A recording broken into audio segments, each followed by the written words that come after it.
Welcome back to the Awesome Agents podcast. Today we have a story that honestly kept me up last night. Yeah, this one is a big deal. Amazon's threat intelligence team just dropped a report that changes the conversation around AI and cybersecurity. So let me set the stage. A single hacker, described as low to medium skill, used Claude and DeepSeek to breach over 600 firewalls in 5 weeks. Across 55 countries.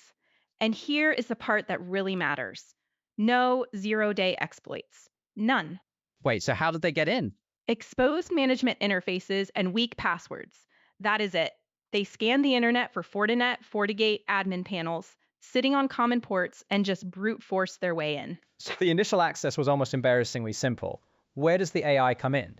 Everything after that first login. The attacker built 2 custom tools. The first one is called Arxon, and this is where it gets really interesting. Okay, walk me through Arxon. It is a Python server built on the Model Context Protocol, MCP. It ingests stolen network data, routing tables, credential dumps, host inventories. And then feeds all of that on Claude and DeepSeek? Exactly. The LLMs generate step-by-step attack plans, prioritize which targets to hit next, produce vulnerability assessments during live intrusions. So the AI is basically acting as a senior penetration tester sitting next to a junior hacker, telling them what to do. That is a really good analogy. And the second tool, Cheeker 2, is a Go-based scanner that runs parallel VPN endpoint scans. They scanned over 2,500 targets across 106 countries. You know what is wild? This person apparently left their server wide open. Researchers found everything. 1,402 files across 139 directories. Stolen configs, credential dumps, AI session artifacts. There were folders literally labeled Claude and Claude and Zero with cached prompts. So we can actually see how they were using the AI. That is rare. Very rare. And it confirms this was not opportunistic. It was systematic integration of commercial AI into every phase of the attack lifecycle. What happened after they got into these firewalls? Full configuration extraction, SSL VPN credentials, LDAP accounts, internal network maps. Then they used a known CVE from 2019 to decode Fortinet's encrypted passwords. A vulnerability from 7 years ago?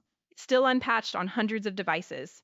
From there, AI-generated scripts classified networks by size and value, ran port scans, identified domain controllers. And then they went after Active Directory. Bloodhound for AD mapping, DC sync attacks for full hash extraction, pass the hash for lateral movement, textbook post-exploitation, but the LLM was orchestrating the sequencing. There is something in the article about backup targeting that really alarmed me.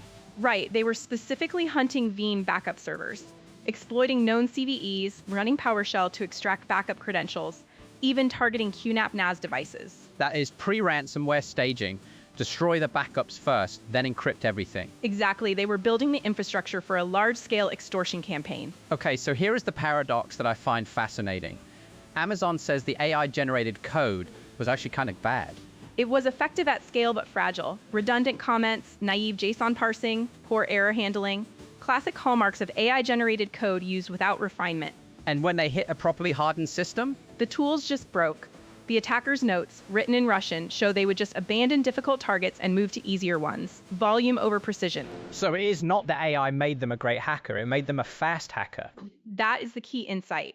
The campaign succeeded because of scale, not skill.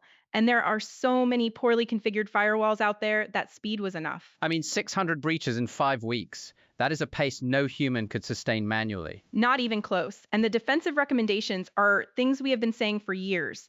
Do not expose management interfaces to the internet. Enable MFA. Do not reuse VPN passwords. Basic hygiene that most organizations still are not doing. And now the cost of not doing it has gone way up because the attackers have AI multiplying their throughput. So what is the takeaway here for our listeners? The AI safety debate has been focused on hypothetical risks. This is not hypothetical.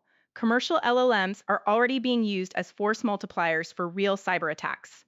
The barrier to entry has not just been lowered, it has been functionally removed. That is a sobering thought to end on. Thanks for listening, everyone. Stay safe out there. And patch your firewalls.